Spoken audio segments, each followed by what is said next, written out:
This story is titled, My Cheating Ex-Wife Sued Me, thinking she will get the house and my money, but in the end, she lost and had to pay child support. Karma is a bitch. Hey everyone, if you're enjoying these stories and want to support the channel, don't forget to hit that subscribe button. It really helps our channel. Now let's start the video. OP starts by saying, Hi all, I don't usually post personal stuff here, but I wanted to tell this story because it's been a wild ride. And honestly, I could use some outside perspective, or maybe just some validation. I'll give you some context of how and why we divorced before exposing her after divorce games. Bear with me. So, when my ex-wife, Sarah, female, and I, male, decided to have kids, it felt like the start of a new chapter in life, one filled with promise. At the time, I was 32, working as an engineer, and earning enough to give us a comfortable lifestyle. Sarah, at 29, was doing well as a marketing associate. We were a team, or so I thought. The first sign that things were shifting came shortly after our daughter Emma was born. Sarah sat across the dinner table one evening, pushing around the food on her plate, and said, I think it's time I quit my job. She made it sound so practical, like it was all about the baby. Daycare is expensive, and you're doing so well at work. It just makes sense, she explained. I didn't push back much. I loved Emma, and if staying home with her made Sarah happy, I figured it was a win-win. But within a week, her priorities started showing themselves. The first request was a new car. Her old sedan wasn't cutting it anymore. Do you really want me driving our baby around in something that unreliable? She asked. I caved. It seemed reasonable at the time. Then came the clothes. None of my pre-baby wardrobe fits, she said, as if she hadn't been complaining about her outdated style even before Emma was born. When I hesitated, she threw in, It's not just for me. I need to look put together for Emma's sake. Spa appointments soon became a weekly thing. Her reasoning? Pregnancy changes your body in ways you'll never understand. At first, I didn't say anything. She'd been through a tough pregnancy, and I thought she deserved to feel good about herself. But as the months went on, it started to feel less like Sarah was focusing on Emma, and more like she was focusing on herself. I'd come home after a 10-hour shift to find Sarah scrolling through her phone, Emma playing alone in her playpen. When I'd suggest we spend some time together as a family, Sarah would sigh and say, I've been with her all day. You take over for a while. Bedtime routines were completely on me. I was fine with it at first, but because of my job, I needed some help too. As Emma grew older, Sarah's spending habits didn't slow down. She joined a mom's group, but treated it more like a social club than a support network. She'd meet her friends for lunch at upscale cafes, always ordering the most expensive items on the menu. When I suggested we set a budget to manage our growing expenses, Sarah laughed. What's the point of making all this money if we're going to live like we're broke? She said. It stung. I'd been working overtime, missing out on moments with Emma, and Sarah's response felt dismissive. By the time our son, Ethan, who was 2 years old, the cracks in our relationship had turned into chasms. Sarah kept doing the same things, spent her days shopping online, planning vacations we couldn't afford, and attending fitness classes. Any talk of cutting back was met with resistance. It's for the kids, she'd say, but it was hard to see how her latest designer handbag was benefiting Emma or Ethan. Her disdain for any kind of parenting responsibility became clearer with time. When Emma started preschool, Sarah rarely attended parent-teacher meetings. What's the point? She said. It's not like they're teaching calculus. I started to feel like a single parent, even though Sarah was physically present. The late-night feedings, the tantrums, the scraped knees, those were all on me. And whenever I brought up how I felt, Sarah turned it into an attack on me. You're always at work, she'd say. Maybe if you were more present, I wouldn't have to take on so much. It felt unfair. She wasn't taking on much of anything, but any attempt to say so led to arguments. I was exhausted. Looking back, I should have seen it coming. The small requests that turned into big demands. The dismissive comments about my efforts. The way she always found a way to make everything about her. But at the time, I thought I was doing what any husband and father would do, putting my family first, even if it meant ignoring the red flags. At that time, our lives looked perfect on the surface. We had a nice house, 2 beautiful kids, and enough money to cover our bills and then some. But underneath, the foundation of our marriage was crumbling. Sarah and I were living separate lives, even though we shared the same roof.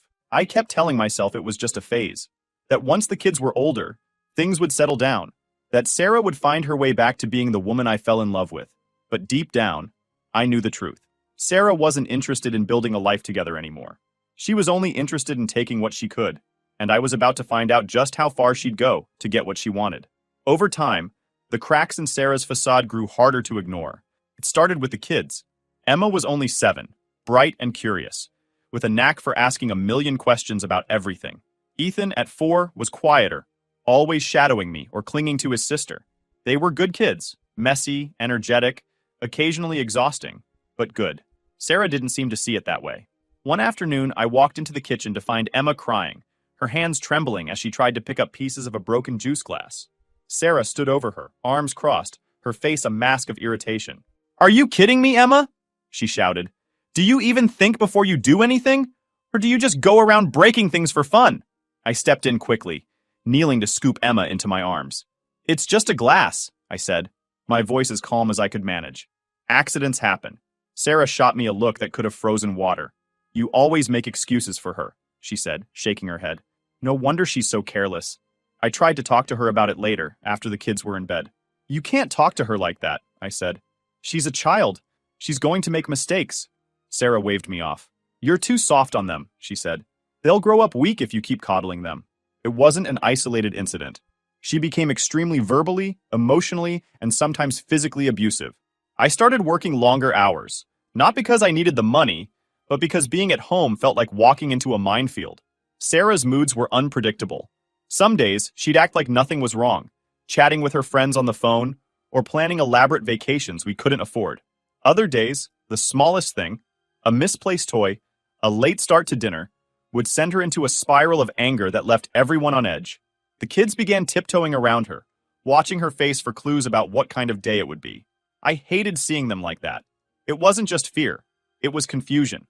They didn't understand why their mom, the person who was supposed to love them unconditionally, could be so harsh. And then came what I should have expected, a betrayal. I started noticing hotel charge on our credit card. I was going over the monthly statement late one night when the line item caught my eye. $812 for a 2-night stay at an upscale hotel downtown. I stared at it, trying to remember if she had mentioned anything about a trip. Maybe it was part of the moms group she was always talking about. Maybe it was some sort of spa weekend. But deep down, something didn't feel right. The next day, I asked her about it casually, trying not to sound accusatory. "Hey, what's this hotel charge on the card? Were you away for something I forgot about?" Sarah didn't even blink. "Oh yeah," she said. "It was a girls' weekend with the moms group. We just needed a break from everything." Her answer was too quick, too rehearsed. My intuition told me she was lying, but I didn't press her right then. Instead, I waited until she left for another lunch with friends and started digging. It didn't take long to find the truth.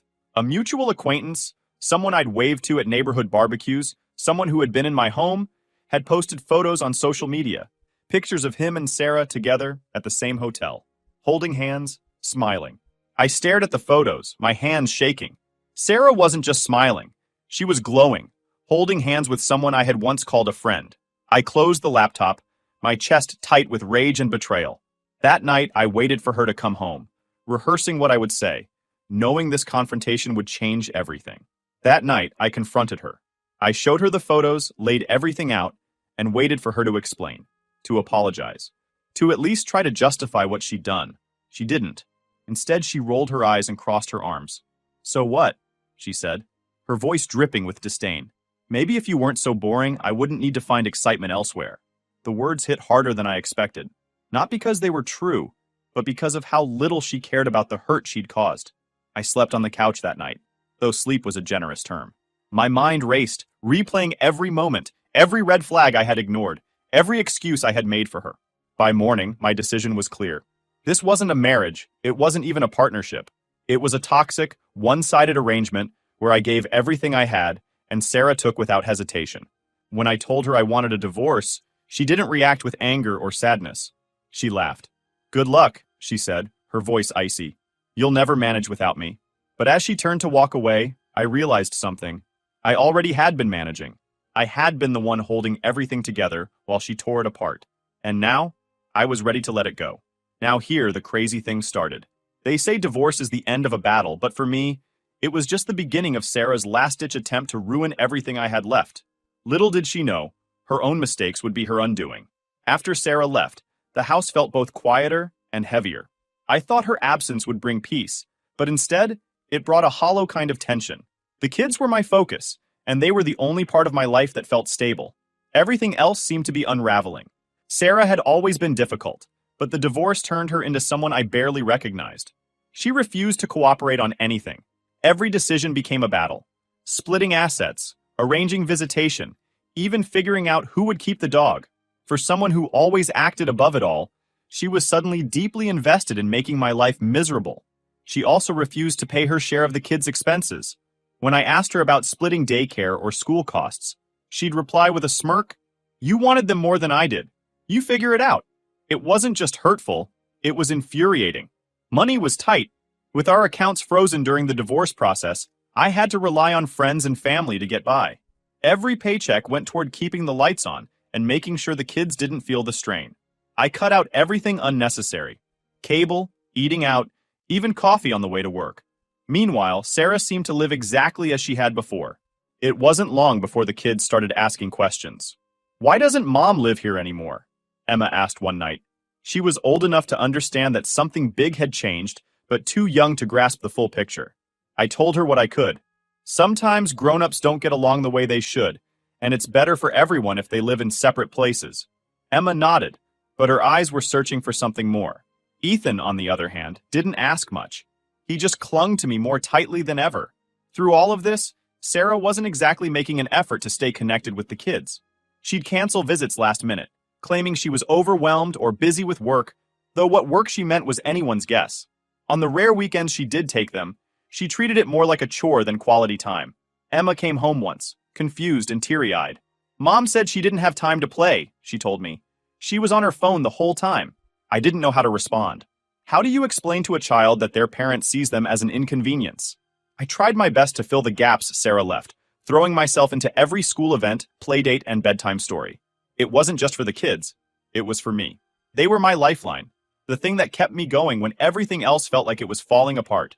The legal process dragged on longer than I ever imagined, costing me nearly $15,000 in lawyer fees and court appearances. Sarah's lawyer filed delay after delay, arguing over things that didn't even matter. I lost count of the number of nights I stayed up, going through documents and trying to make sense of what she wanted. It wasn't about fairness or even money. It was about control. Eventually, the court sided with me on most issues. I got primary custody of the kids, which felt like a victory, though a bittersweet one. Sarah was ordered to pay child support of $1,200, but she dragged her feet every step of the way. When the payments finally came, they were late and incomplete. One day, as I was going through the mail, I found a letter from her lawyer. Sarah was contesting the child support amount, claiming it was unfair. I couldn't help but laugh bitterly. After everything, she still thought she deserved more. I didn't want to be angry. I didn't want to let her take up any more space in my life than she already had. But it was hard not to feel resentment creeping in. Every time I had to explain to the kids why their mom wasn't around, or figure out how to stretch the grocery budget, I felt the weight of what she'd left behind. At that time, I was devastated. My mom was my only supporter. She gave me a sense of relief being there for me. She constantly provided help. She visited each week and stayed until the evening, helping Emma with her homework and reading Ethan a bedtime story. Before leaving, she hugged me and tried to comfort me. "You're doing a great job, you know. We're proud of you." The kids began to look forward to their grandma's visits. Their bond with my mom strengthened, and that provided my kids a sense of family support that Sarah failed to offer. The first year after the divorce was rough, no sugarcoating it. Every day felt like a grind. I woke up early to get the kids ready for school, rushed to work, and then came home to pick them up, cook dinner, and squeeze in as much time with them as I could before bedtime. It wasn't perfect, but it was honest work, and it felt good to finally have control over my life again, even if that control came with a lot of responsibility. Work became my second anchor. My boss, who'd been understanding throughout the divorce, gave me flexibility when I needed it. I started taking on projects that excited me again, pouring my energy into creating things that made me proud. Financially, things were tight, but I learned to live within my means. I traded in Sarah's old luxury SUV for a reliable hatchback and canceled the memberships and subscriptions we didn't need. The first time I balanced my budget and saw a little left over, I felt a sense of accomplishment I hadn't felt in years. Around this time, I started opening myself up to the idea of dating again, though cautiously. It wasn't about replacing Sarah. It was about finding someone who shared the same values, someone who saw family as a partnership. I wasn't in a rush, but the idea of sharing my life with someone again didn't feel so impossible anymore. I met a wonderful girl, Jennifer, and eventually remarried after 1 year of the divorce and found the stability Sarah's chaos never allowed. Back then, I reviewed the court documents and noticed there was a box that would have stopped spousal support if I remarried, but it wasn't checked. So, I figured I was in the clear. I decided not to pursue a share of Sarah's retirement, even though I could have, dividing assets like a 401k, which would have legally entitled me to part of it. Instead, I let it go and just took the remaining year of spousal support, $12,000 in total. The support had only been ordered for 2 years, so it felt fair enough to me. I thought that chapter was closed for both of us. After a week, I received a letter from Sarah's lawyer, delivered on a rainy Thursday afternoon. I had just finished preparing dinner when I found the envelope sitting on the counter where Emma had left the mail. At first, I thought it was another delay tactic regarding her overdue child support. However, Sarah was suing for sole custody of Emma and Ethan. Her claims were as ridiculous as they were infuriating. According to the paperwork, I had manipulated the children into resenting her and had actively poisoned their relationship with her. Sarah demanded full custody, with me relegated to visitation every other weekend. She also wanted me to cover her legal fees, citing emotional distress caused by my supposed interference. When I shared the news with my lawyer, she wasn't surprised. "It's a textbook move," she said, "usually a way to regain leverage. She probably doesn't even want full custody. It's a power play." It didn't matter whether Sarah's motives were genuine or strategic. The thought of her taking the kids away, especially after everything we'd been through, was unbearable. Emma and Ethan, now 12 and 9, had grown up in a stable, loving environment since the divorce. Sarah had been in and out of their lives inconsistently, showing up when it suited her, and canceling plans when it didn't. The weeks leading up to the hearing were filled with tension. I explained the situation to Emma and Ethan as gently as I could, without going into too much detail. "Mom wants to spend more time with you," I said carefully, "and the court is going to help us figure out what's best." In court, Sarah presented herself as a doting, devoted mother who had been unfairly pushed out of her children's lives. She claimed I had turned them against her, and that she was simply trying to repair the damage I had caused. "I love my kids more than anything," she said, tears welling in her eyes. "But they've been brainwashed to hate me." Her demands were clear and aggressive. She wanted sole legal and physical custody, leaving me with minimal visitation. She also requested a reduction in her child support payments, arguing that she would be the primary caregiver and therefore shouldn't have to contribute financially. To top it off, she sought reimbursement for her legal fees, which were conveniently estimated at just under $15,000. The reality Sarah ignored was that her relationship with Emma and Ethan had faltered because of her own actions, or lack thereof. My lawyer presented a detailed timeline of Sarah's missed visitations, canceled plans, and sporadic involvement. We included text messages where she had bailed on weekends with excuses ranging from, "I'm too tired," to, "I need some me time." One message in particular caught the judge's attention. It was from a few months earlier when Sarah had canceled yet another weekend visit. "I can't do this right now. Tell the kids I'll make it up to them, but I need to focus on myself for a bit." When it was my turn to testify, I focused on the kids. I described their routines, their schools, their hobbies. I talked about how Emma had started excelling in science and how Ethan had recently joined a soccer team. I explained how I had been the one attending parent-teacher conferences, taking them to doctor's appointments, and reading bedtime stories every night. The court also heard from Emma and Ethan directly, something I had been nervous about but ultimately agreed to because it was important for their voices to be heard. Emma's words were measured but powerful. "I love my mom," she said, looking directly at the judge, "but she doesn't really spend time with us. Dad's the one who's always there. He's the one who makes sure we're okay." Ethan, shy as always, spoke softly, but with conviction. "I want to stay with Dad," he said simply.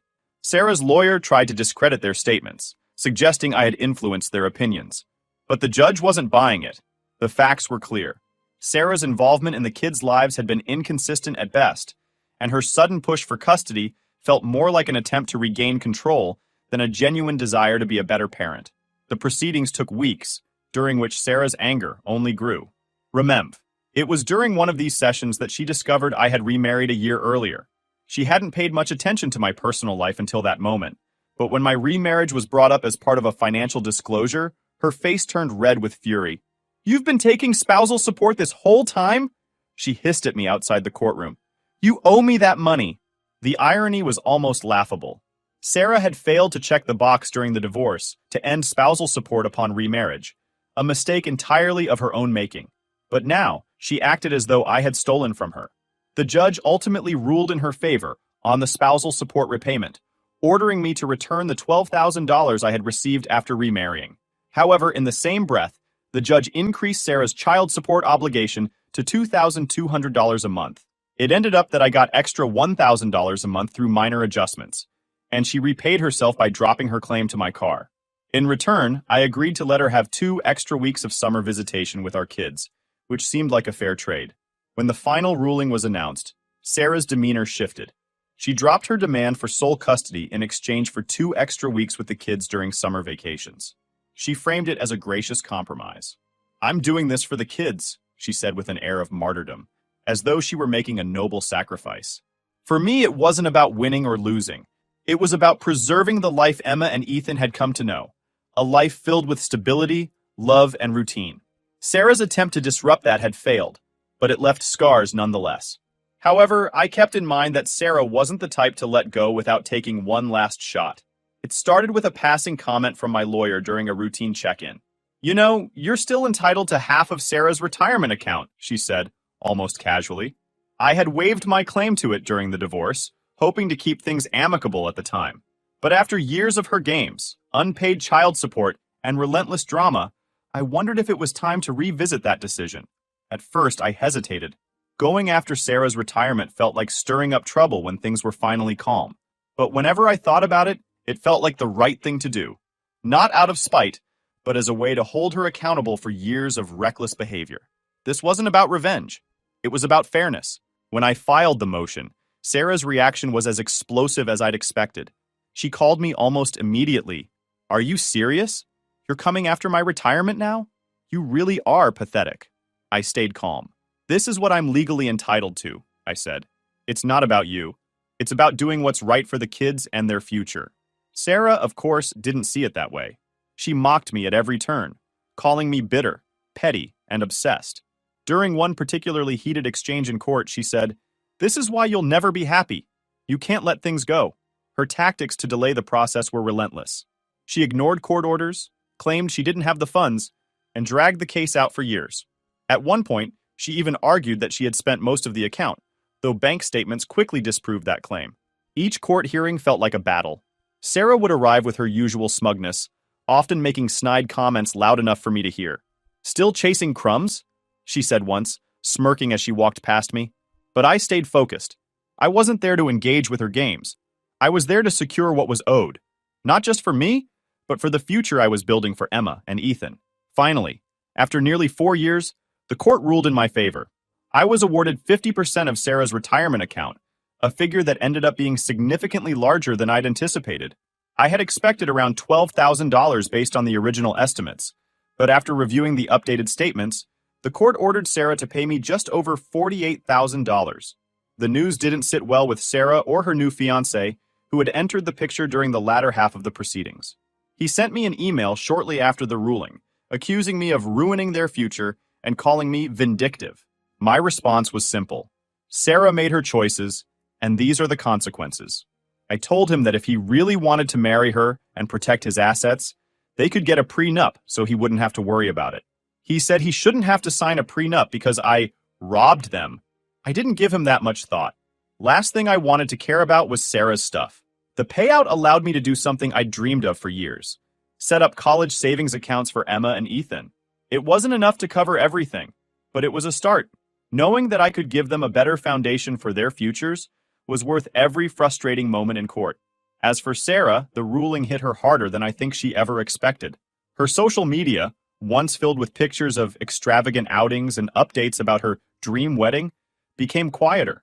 Mutual friends mentioned she had started complaining about financial stress, though I didn't pay much attention. For me, life moved on in the best way possible. Jennifer and I continued to grow together, building a home filled with love and stability. Emma blossomed into a confident teenager, excelling in school and dreaming of becoming a writer. Ethan found his footing on the soccer field, his quiet determination shining through in every game. One evening, as we sat around the dinner table, Ethan asked, "Dad, are you happy now?" The question made me realize just how far we'd come. "Yeah," I said, smiling at him. "I really am." Looking back, Sarah's choices had always been about taking money, taking time, taking control. But life has a way of balancing the scales. Her greed, her refusal to take responsibility, It all came back to her in the end. For me, it wasn't about winning. It was about creating a life where my kids could thrive, where they could feel loved and supported, and where we could move forward without the weight of Sarah's chaos dragging us down.